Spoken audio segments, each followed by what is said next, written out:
Hello everyone. ये learn to think series का fourth part है और इसको हम इसी के साथ आगे बढ़ाते हैं। जैसा कि इस सीरीज़ में हमारा ऑब्जेक्टिव है, इस क्वेश्चन को करने से पहले सोचा कैसे जाए, अप्रोच कैसे किया जाए क्वेश्चन को। इसको सॉल्व करने के तो बहुत मेथड हैं, बट हम पहुँचे कैसे वहाँ तक, कि स्टार्ट कहाँ से करें। देखिए, जैसा कि इसका थर्ड पार्ट जो इसका पिछला पार्ट था, उसमें भी हमने देखा था कि बहुत ही कॉम्प्लिकेटेड क्वेश्चन है, उसको सिंपली सॉल्व करने का सिर्फ एक ही तरीका होता है, ऑब्जर्वेशन। उसमें भी इससे पहले वाला जो क्वेश्चन सीरीज़ थी, इससे पहले वाला जो पार्ट था, उसमें भी हमारे पास कोई ऑप्शन नहीं था, केवल नंबर्स को एनालाइज करना, ऑब्जर्व करना। और यहाँ भी हमारे पास कोई तरीका नहीं दिख रहा है सॉल्व करने का, तो हम नंबर्स को ही एनालाइज करेंगे। तो आइए देखते हैं कैसे। ये नंबर दिया है 200, इसको देखते हैं। ये भी कुछ क्वेश्चन जो दिया गया होगा तो उसके हिसाब से ही ये नंबर डिज़ाइन किया गया है। ठीक है, इसको बाद में देखेंगे, पहले हम ये इनको देखते हैं। 27, 23।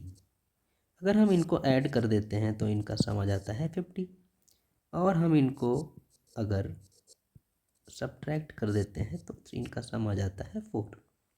तो अब ये 50 और 4 से आपको क्या 200 दिख रहा है या कुछ भी दिख रहा है?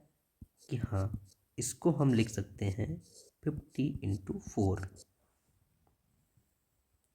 कुछ दिखा कि अब हमें क्या करना चाहिए। 50 जैसा कि दिखा है 27 + 23, और 4 27 - 24। अब हमें कुछ दिख गया, a + b, a - b, that means 27² - 23²। अब अगर हम इसको और इसको कंपेयर करते हैं तो यहाँ पर हमारी x की वैल्यू आ जाती है 2। आंसर निकालना कोई मेरा ऑब्जेक्टिव नहीं है, इस क्वेश्चन को सॉल्व करना, अप्रोच डेवलप करनी है कि ये हम देखें कैसे, कैसे देखें, हम कैसे पहुँचे यहाँ तक। एक बार रिवाइज करते हैं। नंबर्स को एनालाइज किया कि 200 दिया है, 200 के बहुत सारे फैक्टर हो सकते हैं। 100 × 2 हो सकता है, 400/2 हो सकता है, 50 × 4 हो सकता है। बट 50 × 4 ही क्यों लिखा हमने? क्योंकि इधर जो नंबर दिए हुए थे वो भी इसी ढंग से जो क्वेश्चन सेट किया गया होगा, उसने भी ऐसे ही सोच के लिखा है कि यहाँ 50 × 4 ही लिखें। क्यों? क्योंकि 27 + 23 50, और इनका जो सब्ट्रैक्शन है वो 4। तो यहाँ से हमको ये आइडिया आया कि अच्छा 50 और +4, तो हम इसको ऐसे लिख सकते हैं। वहाँ से फिर हम यहाँ पहुँचे और उसके बाद a²। फिर तो आंसर जस्ट ए फॉर्मेलिटी था।